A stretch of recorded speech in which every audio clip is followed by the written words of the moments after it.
Part 2.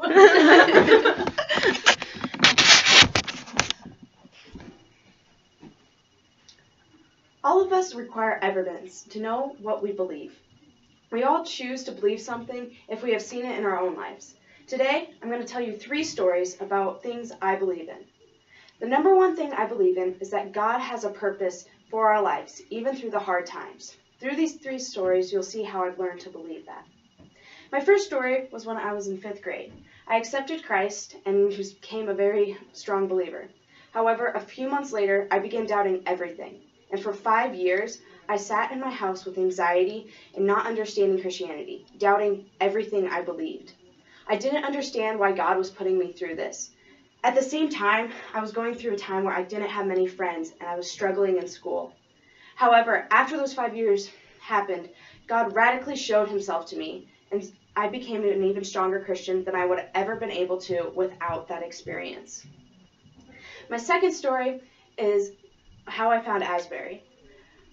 For the last 2 years, I had struggled with depression and anxiety. Not as bad as before, but it was still existent. I also had times where I was in relationships that weren't helping me become a better person and were against God's will. I had gotten to a point where I just wanted to get away from Colorado. I had this runaway kind of attitude. Because of this, I decided to go out of state for college. It wasn't the best excuse, but it's the reason I found Asbury. If I hadn't wanted to leave Colorado, I wouldn't have been able to find the college of my dreams.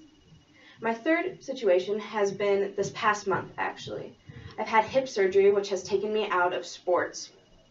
And because of this, it's become harder for me to deal with the stresses at school, because I usually deal with stress by going and shooting a basket or shooting a soccer ball. However, I haven't seen the bright side of the end of this tunnel yet, but I know that God has a plan because of my past, and knowing that he has a plan and a positive outcome because of it. My last story My last story is just going into the future. It isn't really a story, it's more of what I believe for the future. I believe that there is going to be positive outcomes in every trial that I face. Even though I will doubt God, there are times that I will struggle and be even angry at God. Yet he's always there and he has a plan. Because of this, I can look brightly into the future. So in conclusion, I believe with all my heart that there is positives that come out of the trials and tribulations of life, only if you trust in God, because he is the ultimate planner.